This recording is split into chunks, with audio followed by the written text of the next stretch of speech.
আল্লাহ বলেছেন ওয়ালাকাদ কাররামনা বানি আদম, আমি বনি আদমের সম্মান বাড়িয়েছি, হোক সে মুমিন কিংবা কাফের, মুসলিম কিংবা মুশরিক, আস্তিক কিংবা নাস্তিক, আরব কিংবা অনারব, যেই হোক না কেন আদম সন্তান সবগুলার মর্যাদা বাড়ায় দিয়েছে কে? সবার মর্যাদা আল্লাহ বাড়িয়েছে, মানুষ হিসেবে মর্যাদা। বিশ্বনবী ইসলাম ইহুদির লাশ দেখে দাঁড়িয়ে গেলেন। কার লাশ? আমার যশোরের ভাইয়েরা আওয়াজ করে বলুন, কার লাশ? ইহুদির লাশ দেখে দাঁড়ায় গেলেন। সাহাবারা বললেন, ইয়া রাসূলুল্লাহ, আপনি দাঁড়ালেন যে, এটা তো ইহুদির লাশ। বিশ্বনবী বললেন, আওয়ালাইসাত নাফসান, এটা কি মানুষ নয়? এটা হোক ইহুদি হোক খ্রিস্টান, এটা তো মানুষ। আমি মানুষ দেখে দাঁড়িয়েছি। আই স্যালিউট দ্য হিউম্যানিটি, আমি মানবতাকে সম্মান করেছি। পড়েন সুবহানাল্লাহ। তাহলে এই জমিনে মানুষের মর্যাদা বেশি, হোক আস্তিক হোক নাস্তিক, হোক মুমিন কিংবা কাফের। আদমের সন্তান হলে, মানুষ হলেই তার মর্যাদা বাড়িয়েছে কে? আমার কলিজার টুকরা যশোরের ভাইয়েরা, মানুষের মর্যাদা আল্লাহ এত বাড়িয়েছেন, মানুষ জীবিত থাকলেও যেমনি মর্যাদাবান, মরে গেলেও মর্যাদাবান। সুবহানাল্লাহ পড়েন। মানুষ মরে গেলে এই ডেড বডিটা কি হয়? পচে যায়, গলে যায়, মাটির সাথে মিশে যায়। তাই বলে আপনি ডেড বডির সাথে যাচ্ছে তাই করতে পারবেন না। পারবেন? কেউ যদি অন্যায় করে, তাকে যদি আপনি শাস্তির আওতায় আনেন, যা মনে চায় করতে পারবেন না। তারা আগুন দিয়ে পোড়াতে পারবেন না, নাক কাটতে পারবেন না, কান কাটতে পারবেন না, অঙ্গ বিকৃতি করতে পারবেন না। কারণ মানব জাতির মর্যাদা স্বয়ং দিয়েছে কে? ডেড বডি পচে যাবে, গলে যাবে। তারপরে ইসলাম বলে, না খবরদার, এই মরা লাশটারও একটা মর্যাদা আছে না নাই? ইসলাম বলে এই লাশটা গলে যাবে, পচে যাবে, কিন্তু এটার অমর্যাদা করো না। কর্পূর দিয়ে, খেজুর পাতা দিয়ে, এটাকে ওয়ার্ম ওয়াটার দিয়ে, গরম পানি দিয়ে ধৌত করো। সাদা শুভ্র ধবধবে কাপড় দিয়ে লাশটাকে তুমি কাভার করো। তারপরে খাটিয়ার মধ্যে লাশটাকে রেখে বিশাল একটা প্রোগ্রাম করো, একটা ফিউনারাল প্রোগ্রাম করো। ওই প্রোগ্রামের ডানে বায়ে পেছনে লাশটারে রাখলে হবে না, প্রোগ্রামের একেবারে সামনটাতে তুমি লাশটাকে রাখো। সুবহানাল্লাহ। একটা ফিউনারাল প্রোগ্রাম করতে হবে, তাকে শেষ বিদায় জানাতে হবে, যেটাকে আমরা জানাজা বলি। কি বলি? জানাজা মানে মাইয়েতের জন্য দোয়া, তার জন্য দোয়া করা হয়। তাকে একটা সিস্টেমেটিক অর্ডারে কবরে রাখা হয়, সুন্দরভাবে সেটাকে কবরস্থ করা হয়, মাটি দেয়া হয়, পানি দেয়া হয়। তার মানে মরে গেলেও মানুষের সম্মান বাড়ায় দিয়েছে কে? এজন্য আল্লাহ বললেন, ওয়ালাকাদ কাররামনা বানি আদম, বনি আদমের সম্মান মর্যাদা আমি আল্লাহ বাড়িয়ে দিয়েছি। মানুষের সম্মানে তুমি কখনো আঘাত করো না, ঠিক কি না? তাহলে ভাই, প্রথম মেসেজ হচ্ছে, the first and foremost message tonight to the people of Jessore.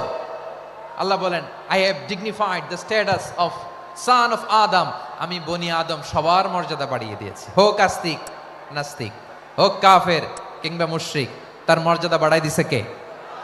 যখন বন্যা হয়, আমরা ত্রাণ নিয়ে যাই, আমরা শুধু মুসলমানদেরকে ত্রাণ দেই নাকি? হ্যাঁ, আমরা মুসলমানকেও দেই, অমুসলমানকেও দেই, হিন্দুকেও দেই, বৌদ্ধকেও দেই। যেখানেই মানবতা বিপন্ন, সেখানে ইসলামের হেল্পিং হ্যান্ড আছে না নাই? সুবহানাল্লাহ। কি দিন আমরা পেয়েছি, কি বিধান আমরা পেয়েছি। ওয়ালাকাদ কাররামনা বানি আদম, আমি বনি আদমকে সম্মানিত করেছি। এরপর আল্লাহ বললেন, ওয়া হামালনাহুম ফিল বাররি ওয়াল বাহর, মানুষকে স্থলে এবং সমুদ্রে চলাচলের বাহন আমি দিয়েছি। স্থলে কিভাবে চলবে, জলে কিভাবে চলবে, এই বাহনের ব্যবস্থা করেছে কে? এই জেনজি, এই স্যামড়া, ইরাম করতেছো কিসের জন্য? হ্যাঁ, ইরাম করলে চলবি? হ্যাঁ, বস বস বস বস। আওয়াজ করতেছো কেন? দিবা না, কথা বলতে দিবা না আমাকে? তো এইটা বুঝি তোমাদের ভালোবাসার নমুনা? তোমাদের ভালোবাসার কারণে যদি আমি কোথাও দাঁড়াতেই না পারি, কোথাও বসতে না পারি, কোথাও দুটা কথা বলতে না পারি, এই ভালোবাসা দিয়ে কি হবে আমার? বরং ঘামতে ঘামতে ঘর্মাক্ত হব, রক্তাক্ত হব। কিন্তু সেন্ট্রাল থেকে, সেন্ট্রালি যে ইনস্ট্রাকশন আসবে, সেই ইনস্ট্রাকশনের এক চুল আমরা ডানে বায়ে যাব না। এইটা গণজাগরণের জন্য এইটা দরকার, ইসলামী বিপ্লবের জন্য এইটা দরকার। তো আধা ঘন্টা ধরে যদি তোমাদেরকে থামানোই না যায়, এই লস্কর দিয়ে আমি কি করব?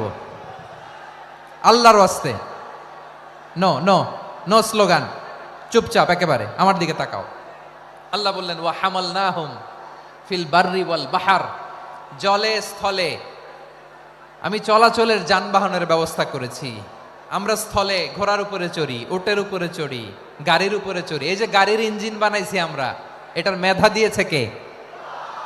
আবার সাগরের মধ্যে আমরা নৌযান, জলযান, বড় বড় জাহাজ দিয়ে এক মহাদেশ থেকে আরেক মহাদেশ যাই, এক দেশ থেকে মালামালগুলো আরেক দেশে পাঠাই। সাগরের ভেতরে নৌকাগুলোরে ধরে রাখলো কে? ওয়াল ফুলকিল্লাতী তাজরি ফিল বাহরি বিমা ইয়ানফাউন নাস। মানুষের উপকার আছে এরকম সরঞ্জামাদি নিয়ে সাগরের উপরে বিশাল বিশাল জলযানগুলো চলে। এগুলো ডুবে যায় না, কাত হয়ে যায় না, পড়ে যায় না। এগুলোকে স্থিতিস্থাপকতাকে ঠিক করে রাখলো কে? আপনারা জাহাজ দেখেছেন? জাহাজ, হ্যাঁ, বাড়ি চট্টগ্রাম হইলে দেখতে পারতেন। দেখছেন? বিশাল বিশাল জাহাজ, বিশাল জাহাজ মালামাল নিয়ে এক মহাদেশ থেকে আরেক মহাদেশে যায়। গত মাসে আমার জাপান সফর ছিল। এই যে বাংলাদেশে যে গাড়িগুলো চালান, বেশিরভাগ গাড়ি আসে কিন্তু জাপান থেকে। হাজার হাজার গাড়ি একটা জাহাজ বহন করতে পারে, হাজার হাজার গাড়ি। এটারে সাগরের মধ্যে ভাসাইলো কে? সবাই বলুন, ভাসালো কে? হাজার হাজার গাড়ি নিয়ে জাপানিজ গাড়িগুলো আমাদের চট্টগ্রামের এয়ারপোর্টের বন্দরে ভিড়ে। যুক্তরাষ্ট্রে আমি দেখেছি বিশাল বিশাল জাহাজ। আপনারা টাইটানিক জাহাজের নাম শুনেছেন? টাইটানিকেরও 8 গুণ 10 গুণ বড়। সুবহানাল্লাহ কইবেন না? টাইটানিক জাহাজের 8 গুণ 10 গুণ বড় একটা জাহাজ আছে, আইকন অফ দ্য সি। আমি দেখে এসেছি। রয়্যাল ক্যারিবিয়ান দেখে এসেছি। সাগরের সামনে জেটিতে যখন দাঁড়ালাম, জাহাজটা যখন যায়, আমার মনে হচ্ছে একটা শহর, গোটা শহর, the entire city is floating on the water. পুরো একটা শহর মনে হয় পানির উপর দিয়ে ভেসে যাচ্ছে। পড়েন সুবহানাল্লাহ। এই যে আইকন অফ দ্য সি, এই ক্রুজ, এই জাহাজটা, এটার ভেতরে স্টেডিয়াম আছে। কিসের ভিতরে স্টেডিয়াম? কথা বুঝে নাই বোধহয়। স্টেডিয়াম কিসের ভিতর?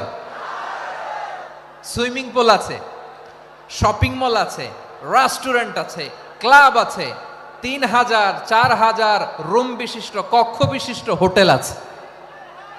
এই সবগুলোর নিয়ে এগুলো চলে সাগরের এই দোলার মধ্যে, জলোচ্ছ্বাসের মধ্যে। এই সাগরের ভেতরে এই জাহাজগুলোর ভাষায় রাখছে কে? সূরাত আর-রহমানে আল্লাহ তাআলা বললেন ওয়ালাহুল জাওয়ারিল মুনশাআতু ফিল বাহরি কাল আ'লাম ফাবিআইয়ি আলা, সবাই পড়েন ফাবিআইয়ি আলাই রাব্বিকুমা তুকাযিবান। পাহাড় সম বড় বড় জাহাজগুলো মাল বোঝাই করে সাগরের মধ্যে ভেসে বেড়ায়। এগুলো দিয়ে মালামাল বহন করা যায়, মানুষরা এক দেশ থেকে আরেক দেশে যায়। এই জাহাজগুলোরে সাগরের ভেতরে ভাসায় রাখলো কে? এই আয়াতের ভেতরে আল্লাহ তাআলা সূরাত বনী ইসরাঈলের এই চমৎকার আয়াতের ভেতরে আল্লাহ তাআলা বেসিক্যালি মানব জাতির প্রতি তার 4টি স্পেশাল অনুগ্রহের কথা বলেছেন। কয়টি? 2টা বলে ফেলছি। 1 নাম্বার ওয়ালাকাদ কাররামনা বানি আদম, আমি বনি আদমের সম্মান বাড়াইছি। নাকি মুসলমানদের? নাকি মুসল্লিদের? কার সম্মান বাড়িয়েছি? বনি আদমের। তাহলে human dignity, the first part of the verse talks about the human dignity. 2 number অংশ আল্লাহ তাআলা বললেন ওয়া হামালনাহুম ফিল বাররি ওয়াল বাহার, স্থলে এবং সমুদ্রে আমি তাদের জন্য চলাচলের বাহন দিয়েছি। সুবহানাল্লাহ। তার মানে smooth movement on land and sea, জলে এবং স্থলে যাতে আমরা স্মুথলি মুভ করতে পারি আল্লাহ তাআলা দিয়েছেন। 3 নাম্বার আল্লাহ তাআলা বললেন ওয়া রাযাকনাহুম মিনাত তাইয়্যিবাত, মানুষের জন্য আমি পবিত্র রিজিকের ব্যবস্থা করেছি। জলে এবং স্থলে যত প্রাণী আছে সবগুলা প্রাণীকে রিজিক দেয় কে? আমাদেরকে রিজিক দেয় কে? সাগরের মাছগুলোকে, বড় বড় তিমি মাছগুলোরে রিজিক দেয় কে? বাতাসের মধ্যে ভেসে বেড়ানো বড় বড় পাখিগুলো, স্ক্যান্ডিনেভিয়ান কান্ট্রি থেকে লক্ষ লক্ষ কোটি কোটি পাখিগুলো যে এক দেশ থেকে আরেক দেশে ট্রান্সফার হয়, এগুলোর রিজিক দেয় কে?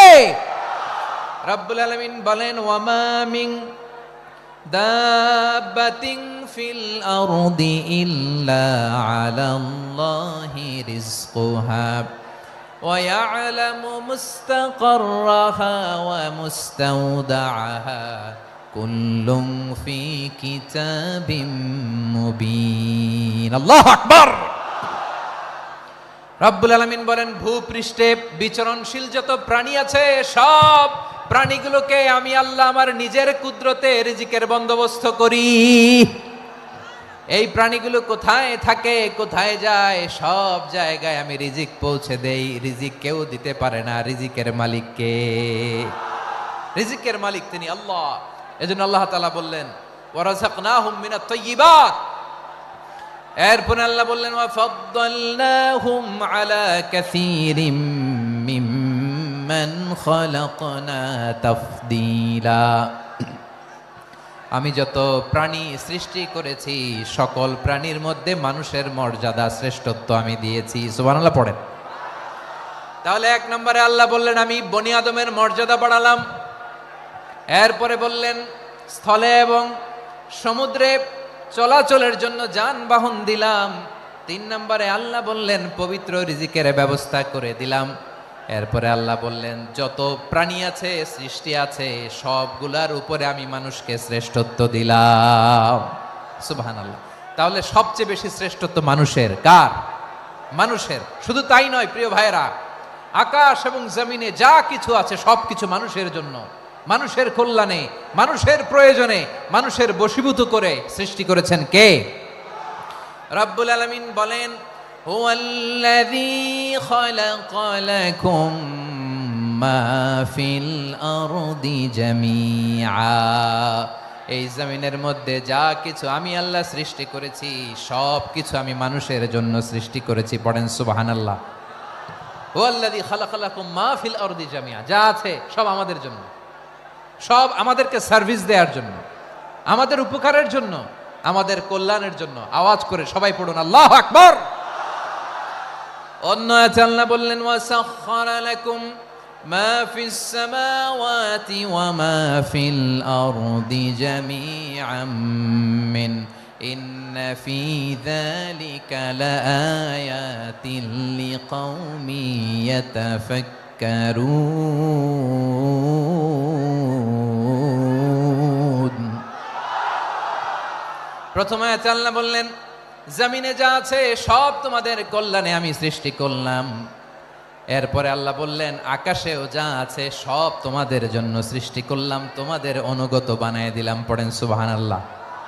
মানুষের কি ব্রেইন দেখেন, মানুষ জমিন ছেড়ে আকাশে চলে যায়। পাখি দেখে মানুষের শখ হলো পাখি যেহেতু উঠতে পারে আমরাও পারবো। অরবিল রাইট, উইলবার রাইট, 2 ভাই মিলে আঁকাঝোঁকা করতে করতে করতে করতে প্লেন বানায় ফেললো। কোন সুবহানাল্লাহ। এখন পাখিও ওরে, আমরাও ওরি। এরপরেই মানুষের কৌতূহল থামে না এখানে। মানুষ চলে গিয়েছে চাঁদে। কোথায় গেছে? এখন কিন্তু চাঁদে জমি বিক্রি হয় জানেন। পৃথিবী নিয়ে মারামারি শেষ। রাশিয়া আমেরিকা এখন ধরছে চাঁদ আর মঙ্গল গ্রহ। এখন চাঁদে জমি বিক্রি হয়, মঙ্গলে জমি বিক্রি হয়। এই চাঁদ, মঙ্গল, বৃহস্পতি, শনি সব আল্লাহ তাআলা আমাদের জন্য বানিয়েছেন। সুবহানাল্লাহ পড়েন। মানুষ সাগরের উপরে চড়ে, শূন্যে ভেসে বেড়ায়, পাহাড় কেটে সুড়ঙ্গ বানায়, টানেল বানায়। মানুষ ব্রডব্যান্ডের লাইন নিয়ে যায় সাগরের ভেতর দিয়ে, এক দেশ থেকে আরেক দেশে, এক মহাদেশ থেকে আরেক মহাদেশে। সুবহানাল্লাহ পড়েন। তার মানে গোটা বিশ্বের সব কিছুর উপরে control, superiority over all creatures, সব কিছুর উপর কন্ট্রোল, মনিটরিং, নিয়ন্ত্রণ, এটা প্রতিষ্ঠা করে দিয়েছে কে? এজন্যই মানুষের শ্রেষ্ঠত্ব। ওয়ালাকাদ কাররামনা বানি আদম। আমি বনি আদমের সম্মান বাড়িয়েছি, মর্যাদা আমি বাড়িয়ে দিয়েছি এই কারণে, কারণ মানুষ সব কিছুর উপর নিয়ন্ত্রণ নিতে পারে। মানুষকে নিয়ে এই কোরআনের সব আলোচনা, মানুষকে নিয়ে এই কোরআনের সব। তাই কোরআনের কেন্দ্রীয় আলোচ্য বিষয় হচ্ছে মানুষ। কোরআনের কেন্দ্রীয় আলোচ্য বিষয় কি? যশোরের ভাইয়েরা বুঝে থাকলে সবাই বলবেন কোরআনের কেন্দ্রীয় আলোচ্য বিষয় কি? এই যে আমি মূল আলোচনায় যাচ্ছি এখন। কেন মানুষ কোরআনের কেন্দ্রীয় আলোচ্য বিষয়? এই যে ভাইয়েরা, এই যে হাত জোর করে, এই যে Jessore Gen Z, the smart people of Jessore, হাত জোর করে বলতেছে, হাত জোর করে তোদের কাছে আল্লাহর দোহাই লাগে, স্টপ স্টপ। শুরুতে একবার বলেছে জায়গা না হলে আস্তে আস্তে ধাক্কা দিবা, সামনে না পিছনে দিয়ে দিয়ে বেরোয় চলে যাও। এলইডিতে দেখো, এই যে আল্লাহর ওয়াস্তে জায়গা না হলে ওদিকে যাও। কোরআনের মাহফিলে বিশৃঙ্খলা, এটা কাফিরদের আলামত। কাফিররা শীষ দিত, শীষ। বিশ্বনবী কোরআনের তাফসির করলে কাফিররা শীষ দিত আর ক্ল্যাপিং করত, হুইসেল এন্ড ক্ল্যাপিং। তো আমরা কি এখানে বিশৃঙ্খলা করতে আসছি? তো বারবার থামানো লাগে কেন? কোনো আওয়াজ হবে না, বললাম তো স্টপ। আওয়াজ করে বলুন, কোরআনের কেন্দ্রীয় আলোচ্য বিষয় কি? সবাই বলেননি। এতগুলো মানুষ উত্তর দিলে এতটুকু আওয়াজ হয়, অন্তত আমি বিশ্বাস করি না। যশোর, আওয়াজ করে বলো, কোরআনের কেন্দ্রীয় আলোচ্য বিষয় কি? মানুষ। এই মানুষ কোরআনের কেন্দ্রীয় আলোচ্য বিষয়। মানুষকে আল্লাহ স্বাধীনতা দিয়েছেন। ফামান শাআ ফালইউমিন ওয়া মান শাআ ফালইয়াকফুর। চাইলে মুমিন হতে পারো, চাইলে কাফের হতে পারো, তোমার ইচ্ছা। তবে জেনে রাখো, মুমিন হলে পাবা জান্নাত, কাফির হলে পাবা জাহান্নাম। নাও দ্য ডিসিশন ইজ ইয়ার্স। সিদ্ধান্ত তোমার, জান্নাতে যাবা না জাহান্নামে যাবা। যশোরের ভাইয়ের আওয়াজ করে বলুন, কই যেতে চান, জান্নাতে না জাহান্নামে? ডান দিকে না বাম দিকে? ডানপন্থী না বামপন্থী? চিল্লা চিল্লি না চুপচাপ? চুপচাপ কয়ে আবার চিল্লাচিল্লি শুরু করে দিচ্ছে। মাশাআল্লাহ। তাহলে কোরআনের কেন্দ্রীয় আলোচ্য বিষয় মানুষ। আমার সাথে থাকতে হবে, তোমাদেরকে নিয়ে আমি আলোচনা শেষ পর্যন্ত যাব। অনেক গুরুত্বপূর্ণ কথা বাকি আছে, আমাকে সহযোগিতা করতে হবে। মাশাআল্লাহ, এই তো ঠান্ডা হয়েছে। হ্যাঁ, ঠিক আছে ঠিক আছে ঠিক আছে। মানুষকে আল্লাহ এত স্বাধীনতা দিয়েছেন, মানুষ চাইলে অনেক ভালো হইতে পারে। ভালোর রাস্তাও খোলা, খারাপ হওয়ার রাস্তাও খোলা। ভালো হইলে মানুষ অনেক ভালো, খারাপ হইলে অনেক খারাপ। ভালো হইলে সবচেয়ে ভালো, খারাপ হইলে সবচেয়ে খারাপ। এজন্য সিদ্ধান্ত আপনাকে নিতে হবে। আল্লাহ তাআলা বলছেন, লাকাদ খালাকনাল ইনসানা ফি আহসানি তাকওয়িম সুম্মা রাদাদনাহু আসফালা সাফিলিন। আমি মানুষকে অনেক সুন্দর অবয়বে, সুন্দর আকৃতিতে সৃষ্টি করেছি। তার শুধু চেহারার ডিজাইনটাই সুন্দর নয়, তার ব্রেনটা বড্ড সুন্দর, তার মানসিকতা বড্ড সুন্দর, তার সৃজনশীলতা বড্ড সুন্দর। পড়েন সুবহানাল্লাহ। আমাদের চেহারা, অবয়ব, ডিজাইন যে সুন্দর তা না, আমাদের ব্রেনটা অনেক সফিস্টিকেটেড ব্রেন, অনেক সফিস্টিকেটেড। এই 1.5 কেজি ব্রেন ইউজ করে মানুষ গোটা বিশ্ব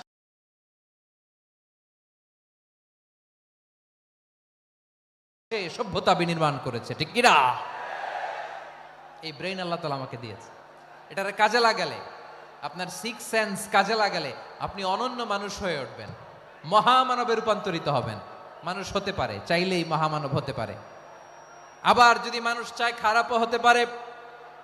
আল্লাহ বললেন শুধু ভালোই না, ভালো হতে চাইলে অনেক ভালো তুমি হতে পারো, আবার খারাপ হতে চাইলে অনেক খারাপ তুমি হতে পারো। সুম্মা রাদাদনাহু আসফালা সাফিলিন।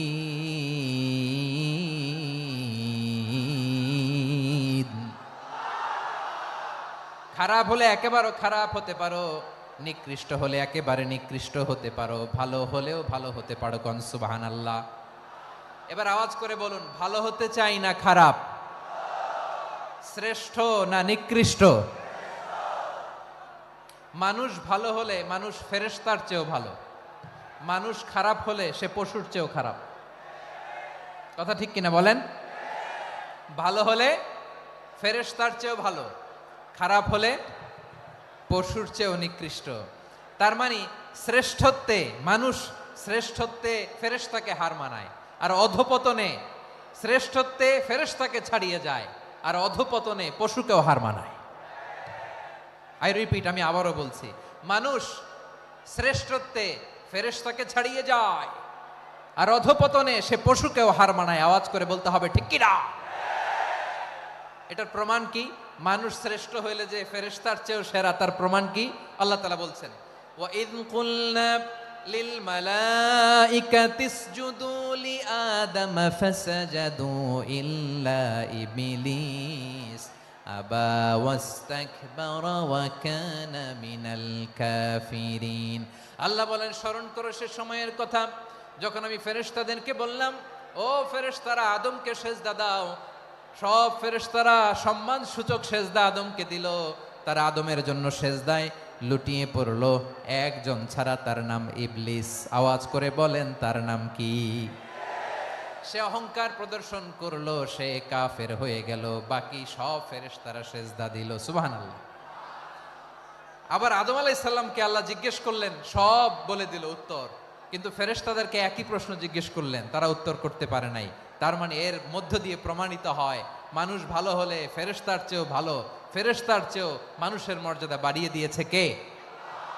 সব নূরের ফেরেশতা যখন মাটির আদমকে সেজদা দেয়, এটা প্রমাণ করে ফেরেশতার চেয়েও মানুষের মর্যাদা বাড়িয়ে দিয়েছে কে? তুমি মাটির আদমকে প্রথম সৃষ্টি করিয়া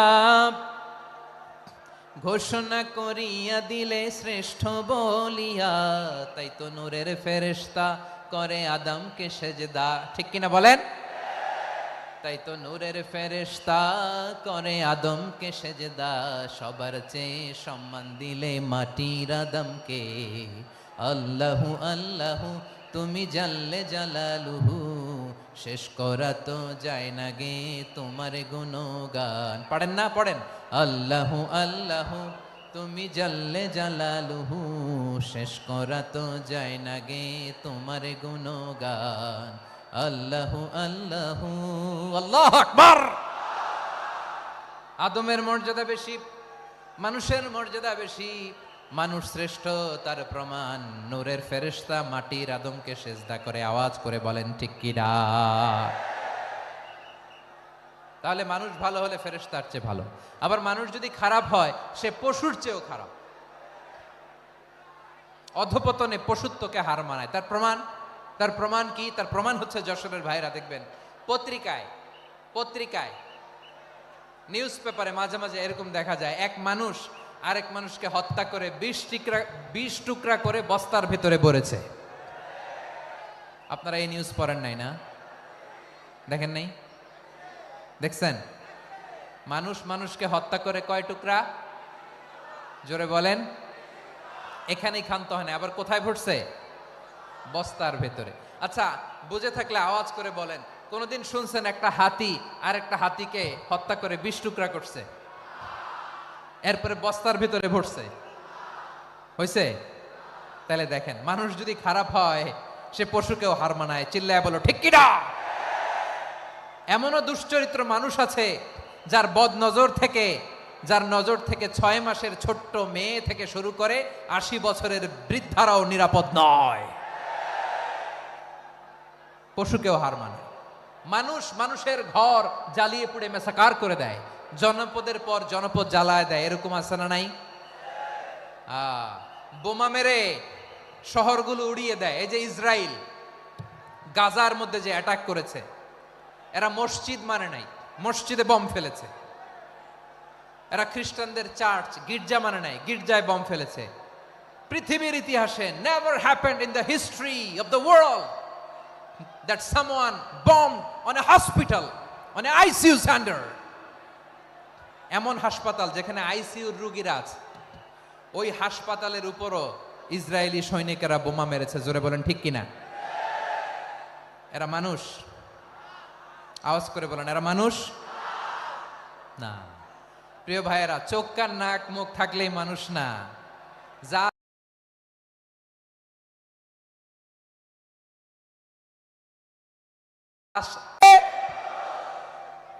এই দুনিয়া এখন তো আর সেই দুনিয়া নাই, মানুষ নামের মানুষ আছে দুনিয়া বোঝাই। সেই মানুষের ভিড়ে আমার আসল মানুষ নাই। ঠিক কিনা?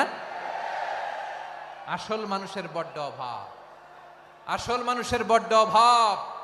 আমার ভাইয়েরা, মানুষ খারাপ হলে পশুকেও হার মানায়। আচ্ছা, আওয়াজ করে বলেন, এই যশোরের ছেলেরা এদিক তাকাও, আওয়াজ করে বলো, যে ইসরায়েলি সোলজাররা উপর থেকে বোমা মারলো, তারাও মানুষ? তারাও কি? ওরাও রক্তে মাংসে মানুষ, ওদেরও পরিবার আছে। বোমা মেরে যেই মেয়েটাকে তারা অনাথ বানায়, ইয়াতিম বানায়, ও কিন্তু বাসায় ওর মেয়েটাকে রেখে আসছে, ঠিক কিনা বলেন? বম্বিং করে যে বাবাকে মেরে, স্বামীকে মেরে স্ত্রীকে বিধবা বানায়, তারও ঘরে স্ত্রী আছে। উপর থেকে বম মেরে মানুষ মেরে দিচ্ছে, তারাও মানুষ। 1945 সালের 6 আগস্ট আমেরিকান সোলজাররা হিরোশিমায় বম মেরেছে। আমি নিজে দেখে এসেছি জাপানের হিরোশিমাতে। সকাল 8:15 মানুষ কেউ অফিসে যাচ্ছিল, কেউ খেতে খামারে কাজ করতে যাচ্ছিল। লিটল বয় নামে একটা বোম মেরেছে তারা। এই বোমের আঘাতে, পারমাণবিক এই বোমার রেডিয়েশনে আঘাতে, বোম ব্লাস্ট হওয়ার পরে মুহূর্তের মধ্যে 1,40,000 নাই। উপর থেকে যারা মারতেছে এরাও মানুষ, যাদেরকে মারলো তারাও। তার মানে মানুষে মানুষে পার্থক্য আছে না? নেই? মানুষে মানুষে পার্থক্য আছে। নাক কান চোখ মুখ থাকলেই মানুষ নয়। বাড়ছে জনসংখ্যা, কমছে মানুষ, চিল্লায় বলো ঠিক কিনা? তাহলে আমরা বুঝলাম মানুষ ভালো হলে অনেক ভালো, খারাপ হলে অনেক খারাপ। ও আমার কলিজার টুকরা যশোরের ভাইয়েরা, আসুন না 3 দিন ব্যাপী এই তাফসিরুল কোরআনের ঐতিহাসিক প্রোগ্রাম থেকে আমরা সিদ্ধান্ত নেই, আমরা ভালো মানুষ হব নাকি খারাপ মানুষ হব। কলিজা থেকে, প্রাণ থেকে আওয়াজ করে সবাই বলুন, ভালো মানুষ নাকি খারাপ মানুষ? ভালো মানুষ হইতে হবে। ভালো মানুষ যারা জগৎটাকে এনলাইটেন করবে, যারা এনলাইটেন করবে, যারা সত্যের বীর সেনানী হয়ে দাঁড়াবে, যারা সত্যের পক্ষে কথা বলবে, যারা জালিমের মসনদকে ভেঙে খান খান করে দেবে। এরকম হওয়ার দরকার আছে না নাই? এরকম ভালো মানুষ আমরা হতে চাই কি চাই না? মানুষকে যত্ন নিলে মানুষ যে কত ভালো হয় আপনি কল্পনাও করতে পারবেন না। এই যে আপনাদের যশোরে যে ভালো ছেলেগুলো আছে, যে ভালো তরুণগুলো আছে, যে যুবকগুলো আছে, যে ভালো আলেমরা আছে, ভালো নেতারা আছে, সবাই যদি তাদের মতো হতো, পুরো যশোরটা একটা জান্নাতের টুকরা হয়ে যেত। আওয়াজ করে বলেন ঠিক কিনা? মানুষকে নার্চারিং করলে, মানুষকে পলিশ করলে, মানুষকে গ্রুমিং করলে, মানুষকে সঠিক তারবিয়া দিলে মানুষ অনন্য হয়ে ওঠে। প্রতিটি মানুষ অনন্য। আমি অনন্য, আপনি অনন্য, আমরা সবাই অনন্য। সুবহানাল্লাহ বলেন। মানুষকে আল্লাহ তাআলা দিয়েছেন অসীম ক্ষমতা, অসীম ক্ষমতা। সুবহানাল্লাহ। একটা মানুষ পারে না এমন কিছু নাই, একটা মানুষ পারে না এমন কিছু নাই। বিশ্বাস করতে হবে, মানুষ যা কল্পনা করতে পারে ওইটা মানুষ করে দেখাতে পারে। যশোরের ভাইয়ের, আই রিপিট, আমি আবারও বলছি, এই চিল্লাচিল্লি করলে আমার এই গুরুত্বপূর্ণ কথা তোমরা মিস করবা, মিস করবা। কপাল পোড়া হয়েও না, আওয়াজ করে কপাল পোড়া হবে না। আমার দিকে তাকাও। মানুষ, মানুষ যা কল্পনা করতে পারে সেটা মানুষ করে দেখাতে পারে। তুমি তোমার কল্পনার রাজ্যকে সাজাও, তোমাকে হারাতে পারে এমন কোন শক্তি আল্লাহর জমিনে নাই। তোমার কি শক্তি, কি সম্ভাবনা তুমি জানোই না মিয়া। তুমি এদিকে তাকাও কেন? তোমার রাস্তা তো ওই দূরে। তুমি কোথায় যাবে, আল্লাহ তোমার টেনে কোথায় নিয়ে যাবে তুমি কিছুই জানো না। Plan big, dream big. কল্পনার শক্তিকে বড় করো। মানুষ যা কল্পনা করতে পারে মানুষ তা করে দেখাতে পারে। মানুষের কাছে অসাধ্য কিছু নাই মৃত্যু ছাড়া, এক্সেপ্ট ডেথ। মৃত্যু ছাড়া মানুষ সবকিছুকে জয় করতে পারে। মৃত্যু ছাড়া যে কোনো অসাধ্যকে সাধন করার ক্ষমতা মানুষকে দিয়ে দিয়েছে কে? হারার জন্য তোমার জন্মই হয় নাই, তোমার জন্ম হয়েছে জিতার জন্য, বিজয়ের জন্য তোমার জন্ম। মানুষের শুরুটাই হয় বিজয় দিয়ে। যশোর, আওয়াজ করে বলো, মানুষের শুরু হয় কি দিয়ে? আমরা যখন আমার পিতার পৃষ্ঠদেশে ছিলাম, পিতার পৃষ্ঠদেশ থেকে শুক্রাণু যখন মায়ের গর্ভদেশে যেয়ে পড়ে, কতটা শুক্রাণু ভ্রমণ শুরু করে জানো? 20 কোটি শুক্রাণু। একবার সিমেন আউট হলে সেখানে 20 কোটি শুক্রাণু থাকে, ভ্রমণ শুরু করে। ওই 20 কোটি শুক্রাণুর মধ্যে থেকে তুমি আমি আজকে এক বিকশিত শুক্রাণু মানব রূপে পৃথিবীতে এসেছি। সুবহানাল্লাহ। ওই 20 কোটি শুক্রাণুর প্রতিযোগিতায় সবাইরে পেছনে ফেলে সেদিন আমি সফল হয়েছিলাম, সেদিন আমি বিজয়ী হয়েছিলাম।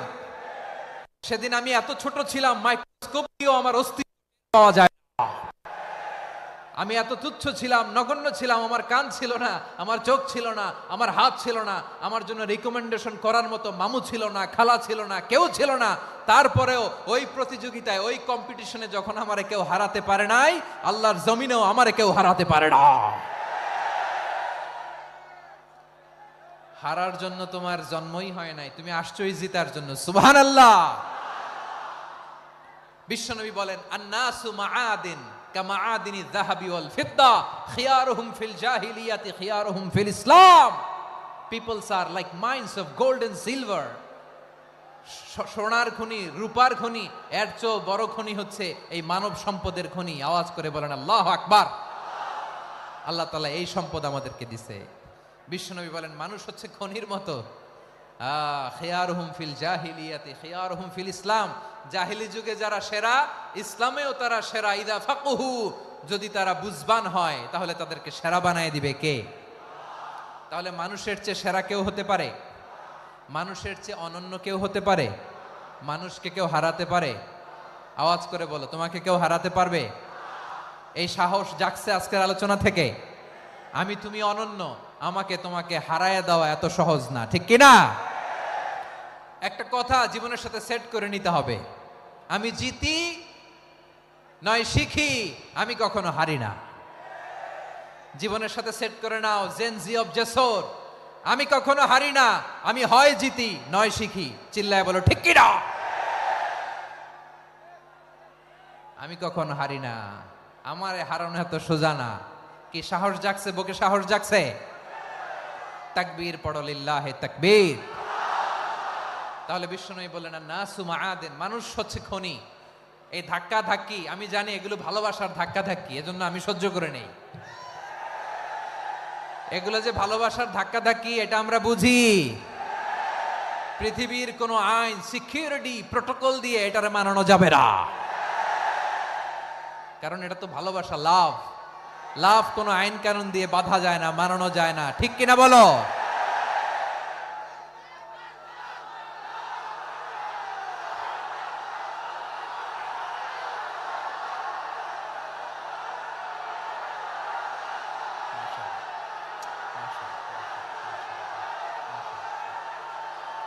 ঠিক আছে, বসুন বসুন বসুন।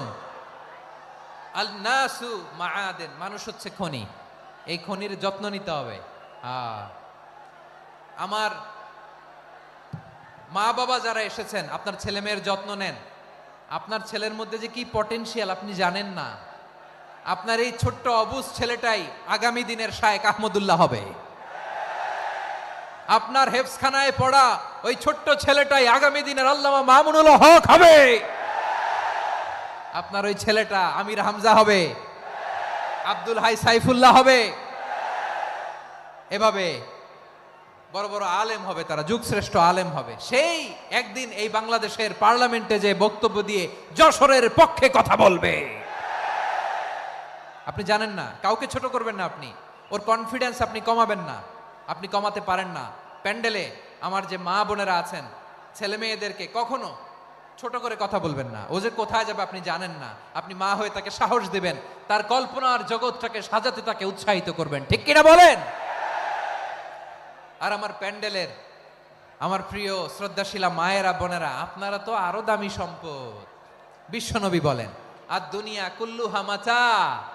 আল্লাহ আল্লাহ আল্লাহ, বিশ্বনবীর কথার ওজন দেখেন। আর দুনিয়া কুল্লুহা মাতা ওয়া খায়রু মাতা'আদ দুনিয়াল মারআতুস সালিহা। বিশ্বনবী বলেন, দুনিয়ায় যা দেখো সব আল্লাহর দেওয়া অ্যাসেট, মানে সম্পদ। আর এত অ্যাসেটের ভিড়ে সবচাইতে শ্রেষ্ঠ সম্পদ হচ্ছে নেককার নারী। সুবহানাল্লাহ। ভাইয়েরা বোনের সাথে খারাপ আচরণ করো না, সন্তান মায়ের সাথে খারাপ আচরণ করো না। আমাদের মায়েরা আমাদের asset, they are our priceless asset. কারণ এই মায়েদের পেটে এসেছে আল্লাহর ওলিরা, এই মায়েদের পেটে এসেছে খান জাহান আলী, এই মায়ের পেটে এসেছে শাহজালাল ইয়ামানি, এই মায়ের পেটে এসেছে আল্লাহর সব নবীরা। নাকি নবীরা আকাশ থেকে ধপ করে জমিনে নেমে আসছে? মায়ের পেটে আসছে। এই মায়ের পেটগুলো খনি। আমার সম্মানিতা মায়েরা বোনেরা, নিজেকে ইসলাম দিয়ে সাজান, নিজেকে ইসলাম দিয়ে সাজান। নিজেকে পবিত্র রাখুন, নিজের আব্রু ইমান ইজ্জতের হেফাজত করুন, কোরআন পড়ুন, সুন্নাহ পড়ুন। আপনি জানেন না আপনার গর্ভে কে আসছে, কোন ক্ষণজন্মা পুরুষকে আল্লাহ তাআলা আপনার গর্ভে পাঠাবে আপনি জানেন না। মায়েরা নিজেদেরকে পবিত্র রাখুন, ইসলাম চর্চা করুন, কোরআন চর্চা করুন, নৈতিকতা দিয়ে নিজেকে সাজান। যশোরের জেনজি, নিজেদেরকে প্রস্তুত রাখো আগামীর বাংলাদেশের জন্য। নৈতিকতা, মোরালিটি, ভ্যালিউজ দিয়ে নিজেকে সাজাও, ইসলাম দিয়ে নিজেকে সাজাও, কারণ আগামীর বাংলাদেশ ইসলামের বাংলাদেশ। বাংলাদেশের আসল পরিচয় ইসলাম। বাংলাদেশের আসল পরিচয় কি? সবাই বলে না। বাংলাদেশের আসল পরিচয় কি? এই ইসলাম দিয়ে আমরা সংসদ ভবন সাজাবো, রাজি আছি না নাই? শেকড় ভুলে যাওয়া যাবে না। আমরা ধাপে ধাপে শারিয়া আইনের দিকে যাব ইনশাআল্লাহ, কিন্তু জঙ্গিবাদ দিয়ে নয়, কট্টরপন্থা দিয়ে নয়। আমরা ইন্টেলেকচুয়ালি, গ্রাজুয়ালি, ধাপে ধাপে শারিয়া আইনের দিকে মুভ করব ইনশাআল্লাহ। বলো লিল্লাহি তাকবীর। এদেশের আসল পরিচয় সবাই বলে না, আওয়াজ করে, এদেশের আসল পরিচয়। এদেশে আজান শুনে সূর্য ওঠে শহর গ্রামে, এদেশে আজান শুনে সূর্য ডোবে সন্ধ্যা নামে, এদেশে সকল কাজে সবাই বলে বিসমিল্লাহ, এদেশে ভালো কিছু দেখে শুনে হাসি মুখে সবাই বলে মাশা আল্লাহ। সুবহানাল্লাহ, সুবহানাল্লাহ, সুবহানাল্লাহ, সুবহানাল্লাহ, সুবহানাল্লাহ, সুবহানাল্লাহ, সুবহানাল্লাহ, সুবহানাল্লাহ। ও নবীন তরুণ, তোমার কিসের এত ভয়? জেনে রেখো বাংলাদেশের আসল পরিচয়। বাংলাদেশের আসল পরিচয় ইসলাম। আওয়াজ তুলে বলো, আসল পরিচয় কি? এদেশে পরস্পরে দেখা হলে দেয় সালাম, এদেশে আমজনতার হৃদয় জুড়ে পাক্কালাম, ঠিক কি না? এদেশে বিপদ এলে সর্বজনে সর্বক্ষণে দোয়া পড়ে ইন্না লিল্লাহ, সুবহানাল্লাহ, সুবহানাল্লাহ, সুবহানাল্লাহ, সুবহানাল্লাহ। এদেশে আজান শুনে সূর্য ওঠে শহর গ্রামে, এদেশে আজান শুনে সূর্য ডোবে সন্ধ্যা নামে, এদেশে সকল কাজে সবাই বলে বিসমিল্লাহ, এদেশে ভালো কিছু দেখে শুনে হাসি মুখে সবাই বলে মাশা আল্লাহ। সুবহানাল্লাহ, আওয়াজ করে সুবহানাল্লাহ, সুবহানাল্লাহ, সুবহানাল্লাহ, সুবহানাল্লাহ। সবাই একসাথে সুবহানাল্লাহ, সুবহানাল্লাহ, সুবহানাল্লাহ, সুবহানাল্লাহ। এদেশের আসল পরিচয় কি? আওয়াজ করে বলতে ভয় লাগে। এদেশের আসল পরিচয় কি? ইসলাম দিয়ে আমাদের সংসদ ভবন চলুক, আমরা চাই কি চাই না? বঙ্গভবনে লা ইলাহা ইল্লাল্লাহর পতাকা উড়ুক, আমরা চাই কি চাই না? প্রতিটি জেলা অফিসে, ডিসি অফিসে লা ইলাহার পতাকা ঝুলুক, আমরা চাই কি চাই না? কারা কারা চাই হাত তুলে আল্লাহরে দেখায়।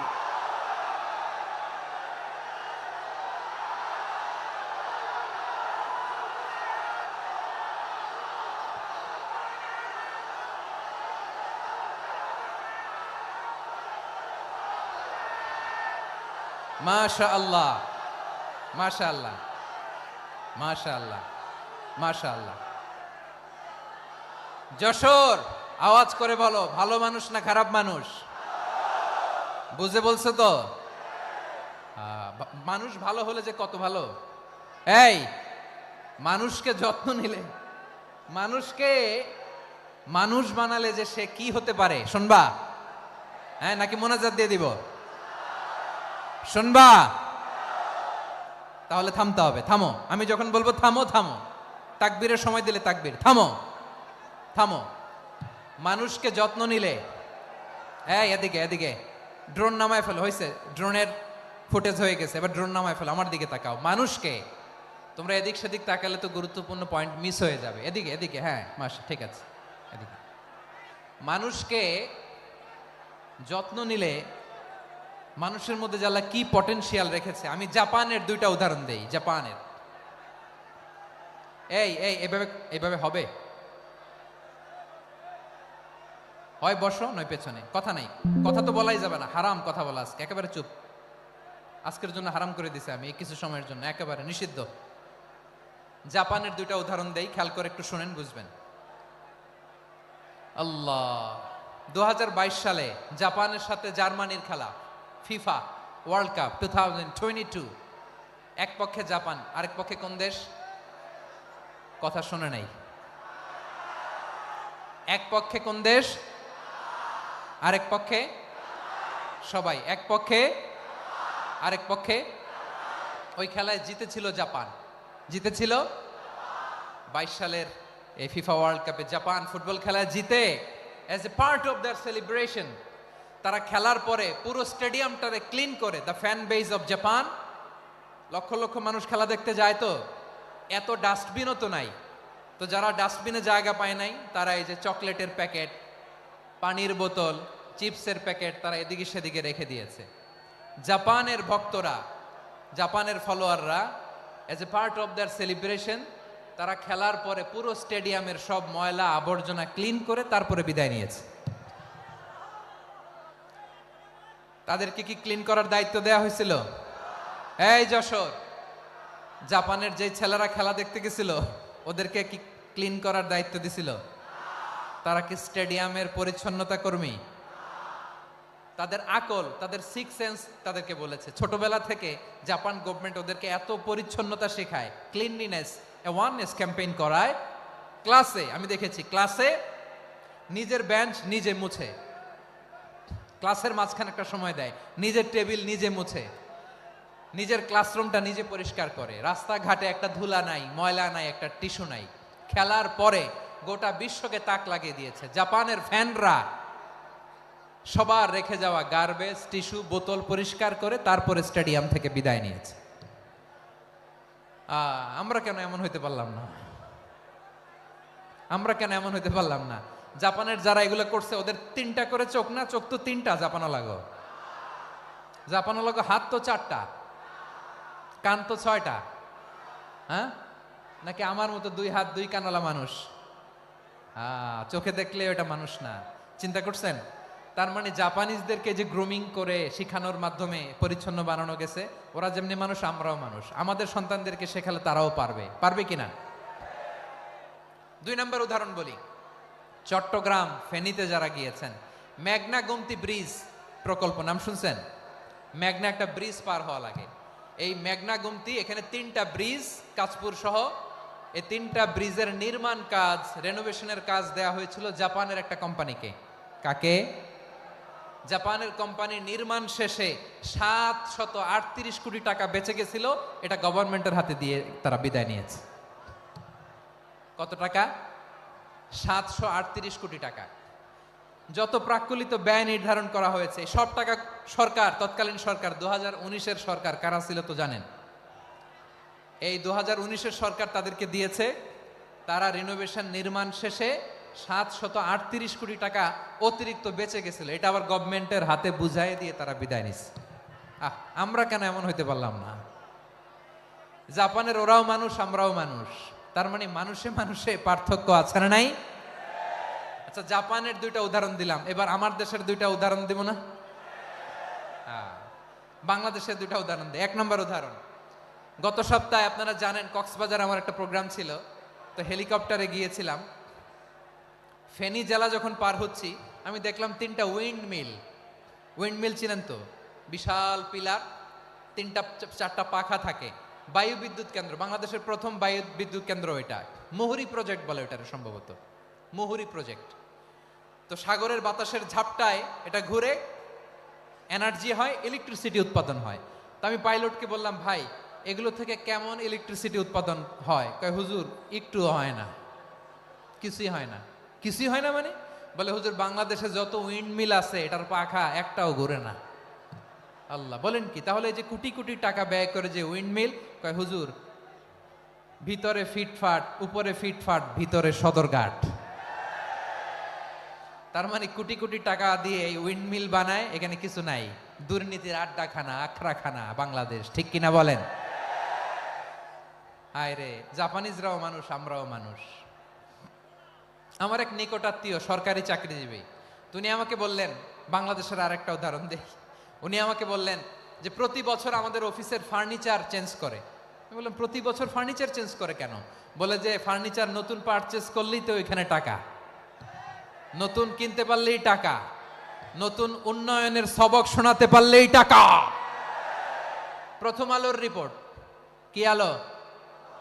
প্রথম আলোর রিপোর্ট, গত 15 বছরে উন্নয়নের নামে লুটপাট হয়েছে প্রায় 3.25 লাখ কোটি টাকা। কার রিপোর্ট? আমাদের বানানো কথা। প্রথম আলোর রিপোর্ট। গত 15 বছরে কারা ছিল জানেন তো? হ্যাঁ, শুধু ওনাদেরকেই দোষ দিয়ে লাভ নাই। স্বাধীনতার পর থেকে শুধু শাসকের হাত বদল হয়েছে, আমরা কিছু পাই নাই, ঠিক কিনা বলেন? শুধু ওনাদের দোষ দিয়ে কি লাভ? একদল খাইছে, আরেক দল খাওয়ার জন্য রেডি হয়ে আছে। আমরা এরকম চাই না। আমরা চাই স্বাধীন সার্বভৌম বাংলাদেশ। আমরা চাই দুর্নীতিমুক্ত বাংলাদেশ। আমি নিউজটা যে কতবার পড়লাম, এটা কি সম্ভব? 3.25 লাখ কোটি টাকা লুটপাট, মানে লুটপাট করতে করতে এদেশের জনগণকে ফুটপাতে বসায় দিচ্ছে। প্রিয় ভাইয়েরা, তাহলে জাপানের মানুষও মানুষ, আমরাও মানুষ। সিদ্ধান্ত আপনার, কোন মানুষ হবেন, ভালো মানুষ না খারাপ মানুষ? আজকের আলোচনার বিষয় হচ্ছে মানব সম্পদের উন্নয়ন, human resource development. It's a process to increase the capacity of knowledge, skill, capacity of the people of a country. একটা দেশের মানুষের জ্ঞান, তাদের দক্ষতা কি করে বাড়ানো যায়, বাড়িয়ে দেশের উন্নয়ন করানো যায়, এটাই হচ্ছে মানব সম্পদ উন্নয়নের মূল কথা। তাহলে মানব সম্পদ হচ্ছে একটা দেশের সবচাইতে শক্তিশালী পুঁজি। প্রাকৃতিক সম্পদ, খনিজ সম্পদের চেয়েও দামি হচ্ছে মানব সম্পদ। আমার প্রিয় যশোর, প্রাকৃতিক সম্পদ, খনিজ সম্পদের চেয়ে দামি সম্পদ কি সম্পদ? আল্লাহ তাআলা দয়া করে আমাদেরকে এই মানব সম্পদ দিয়েছেন। আসুন আমাদের এই মানুষগুলোকে আমরা সোনার মানুষ বানাই। রাজি আছেন তো সবাই? রাজি আছেন? মানুষ পারে না এমন কোনো কিছু নাই, চাইলে সব পারে। এজন্য মানুষকে তারবিয়া দিতে হবে, যথাযথভাবে তাদেরকে গড়তে হবে। আসুন আমরা সিরাতের আয়নায় বিশ্বনবীর জীবনী থেকে দেখি তিনি কিভাবে হিউম্যান রিসোর্সকে ম্যানেজ করতেন। যদি আপনাদের সময় হয়, দু একটা উদাহরণ দিয়ে আজকে আমি আমার আলোচনার বিদায় নিব। হবে? সময় হবে কয়েক মিনিট? হ্যাঁ, শান্ত থাকবেন তো? শান্ত থাকবা? হ্যাঁ, ঠিক আছে। এই ধাক্কার মধ্যে ঢুকছে, এবার মজা বুঝতেছো তো? হ্যাঁ, মানা করছিলাম না? ঠিক আছে, টের পাও। হ্যাঁ, ঠিক আছে। যে আওয়াজ করবে আমি ওকে দেখতেছি, কে কে আওয়াজ করে দেখতেছি। শেষ কথা, শেষের দিকে চলে আসছি। বিষ্ণু ইসলাম কিভাবে হিউম্যান রিসোর্সকে ম্যানেজ করতেন, মজার কথা আছে কয়েকটা, বলে বিদায় নিব। বিশ্বনবী কিভাবে এই মানব সম্পদকে ম্যানেজ করতেন। বিশ্বনবী, he was a very good talent hunter, চৌকস ট্যালেন্ট হান্টার ছিল। কার মধ্যে কি ট্যালেন্ট আছে দেখলেই বুঝে ফেলতেন। সুবহানাল্লাহ পড়বেন না? কি নবী আমরা পেয়েছি! He was a very good talent hunter. আমার নবী, তিনি চৌকস ট্যালেন্ট হান্টার ছিলেন। কার মধ্যে কি প্রতিভা বের করতেন, ওই প্রতিভাকে ইসলামের কল্যাণে কাজে লাগাতেন। সুবহানাল্লাহ বলেন। যাকে যেই জায়গায় সেট করলে ভালো হবে তাকে ওই জায়গায় সেট করতেন। কয়েকজন সাহাবীর জীবনী শোনাই। আবু মাহজুরা রাদিয়াল্লাহু তাআলা আনহু, মক্কার মুয়াজ্জিন, আগে ছিল মুশরিক, পরে হয়েছে মুমিন। উনি কিভাবে মুমিন হইলেন এই ঘটনাটা একটু আপনাদের শোনাতে চাই। তা আপনাদের তো সময় নাই হাতে। হ্যাঁ, সময় আছে? এই জেনজি শেষ করে দিল আজকের প্রোগ্রামটা।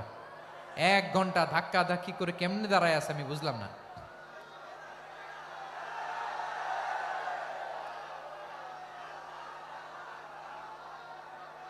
না না, তাকবির না, চুপ করতে হবে। What I need, you stop.